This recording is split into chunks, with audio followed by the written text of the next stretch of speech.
This pasta is guaranteed to impress with its richness and decadent taste.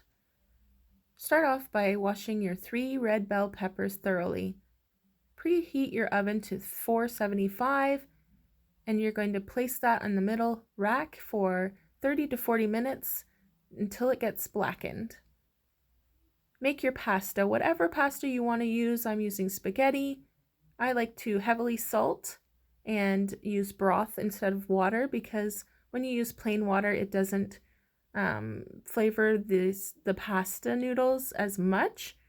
So that is highly recommended.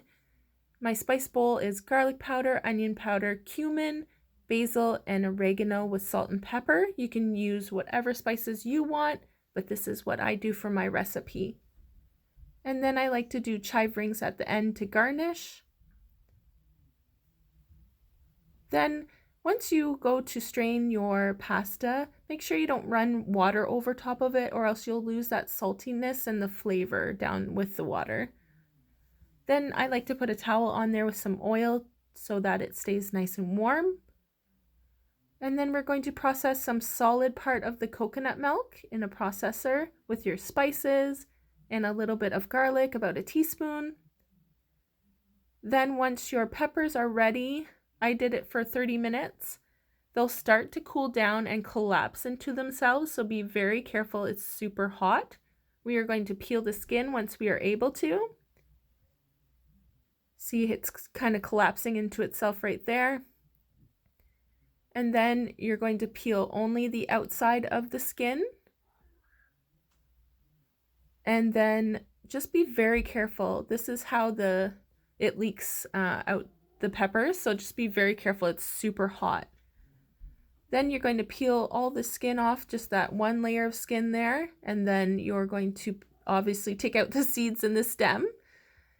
If you have a couple seeds, that's okay, but I'm just picking them out there. Then you're going to place them in the processor with everything else that you have in there, and you're going to get it to a nice smooth consistency. And then I like to use the pan that I use my spaghetti in.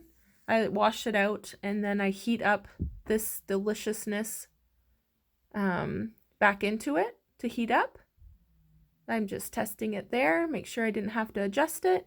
Then place it in there, and I love to put in 2 to 3 tablespoons of my favorite hummus, and this is what really kicks it up with the game-changing flavors. It is so rich and creamy and thick.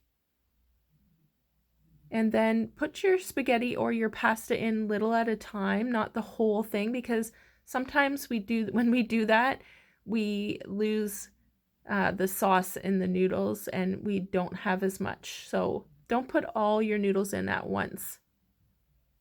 And voila, you have your creamy, decadent, yummy roasted red pepper hummus sauce. What a mouthful.